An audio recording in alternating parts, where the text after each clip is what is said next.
పాము కాటేసిన తర్వాత ఫస్ట్ చేయాల్సిన పని ఏంటంటే మీరు కూల్గా అండ్ కామ్గా ఉండడం. పాము కాటేసిన ప్లేస్ నుంచి కొద్దిగా దూరం వెళ్ళాలి. నెక్స్ట్ కదలకుండా కూర్చోవాలి లేదా పడుకోవడం చేయాలి. ఎమర్జెన్సీ సర్వీస్ అనేది కాల్ చేయాలి, అంబులెన్స్ కానీ. ఇఫ్ అంబులెన్స్ పాసిబుల్ లేకపోతే నియర్ బై హాస్పిటల్స్ అనేది ఇమీడియట్గా వెళ్ళండి.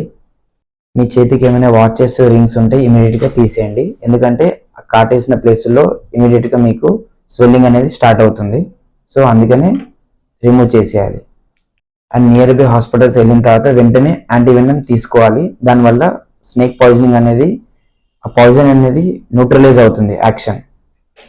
పాయిజనస్కి నాన్ పాయిజనస్కి స్నేక్స్ తేడా ఏంటంటే ఈ మార్క్స్ అనేది కొంచెం డిఫరెన్షియేట్గా చూసుకోవచ్చు. మీరు టైట్గా తాడుతో కట్టేసుకోవడం ఇలాంటివి ఉంటే స్టాప్ చేయండి, అస్సలు చేయొద్దు.